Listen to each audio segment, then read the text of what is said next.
emhlabeni whereby sicabanga ukuthi uNkulunkulu akenzi noma sicabanga ukuthi uNkulunkulu uthule.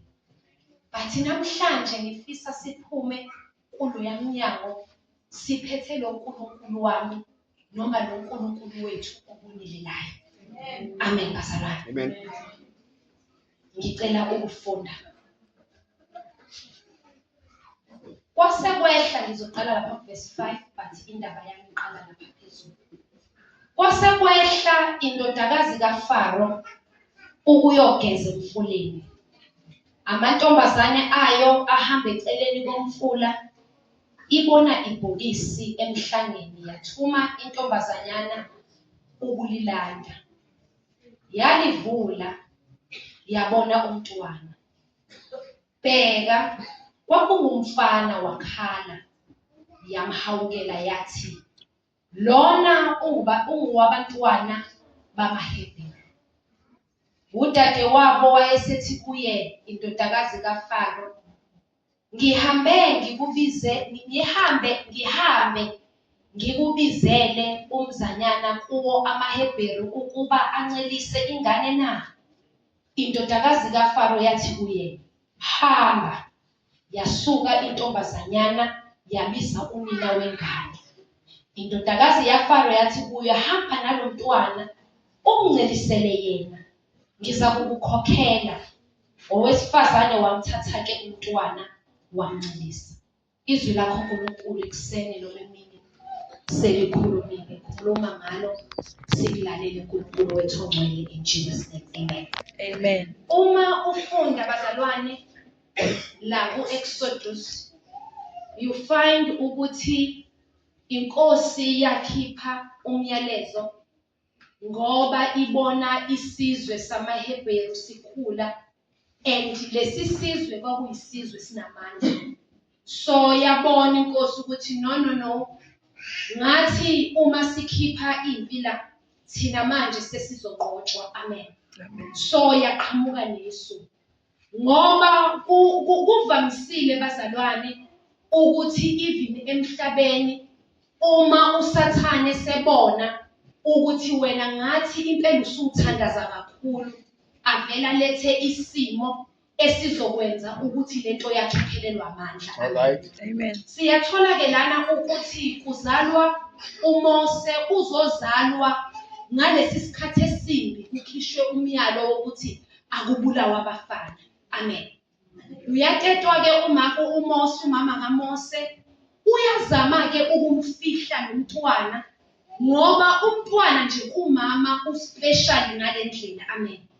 Angikhathali ukuthi umntwana uthema mawusakhulelwe wa experience izinto ezimbi kangakanani, kodwa umntwana umesezelwe umama nomama umbone seshintsha ingqondo.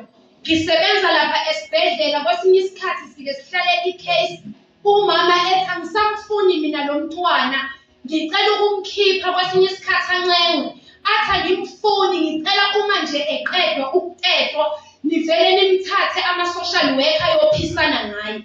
Kodwa sithi sekusayinwe wonke lawo maphepha ngelanga elikhulu lapho umntwana esezalwa khona amanesi ese-prepared to take umntwana emhambise egumbini lapho okuzofika labantu abazo-adoptha abantwana. Athi umama cha ngisacela nime kancane, ngisacela nike ningilethele lo mntwana nimbuke nje kube kanye bese niyamthatha. Sibone umama eshintsha isinqumo ngenxa yomntwana ofikile. Athi ngiyaxolisa Nkosi yami ngeprocess yonke enginenzise yena, kodwa lo mntwana sengishintsha isinqumo ngaye, sengicela ukumgcina ngihambe naye ngekhaya. Isimo sithi angikwazi ukuba nalo mntwana, ngeke ngikwazi ukumondla, kodwa njengoba besakhona sengiyabona ukuthi ikhona into engingayenza ngalo mntwana. Lento intshela into bazalwane yokuthi once wanomntwana protect umntwana wakho ngalendlela eyisimanga. Lephana uma sikhulelwe singomama ngoba baba bazi mhlambe bake babone kunezinto ongazidli ngenxa yokuthi ukhulelwe, kunezinto obawuyithanda ongasayithandi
kodwa singatholakali la.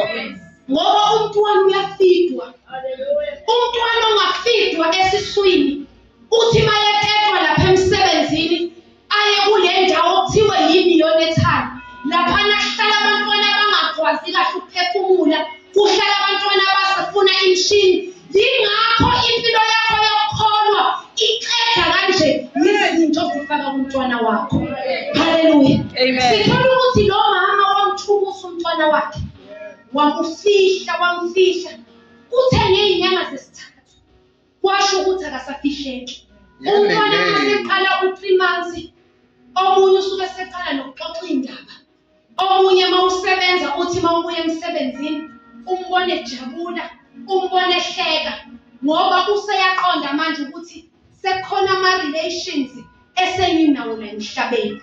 Kuyenzeka bazalwane ufike even ebandleni bowu-heartbroken, even ekhaya uyitshele nje ukuthi mhla ngifike eDivine ngisho kungathiwa ngiyi-intercessor kodwa ngifuna ukuhlala phansi. Kusho ukuthi umntwana akafihleki. Sibone ngelinye ilanga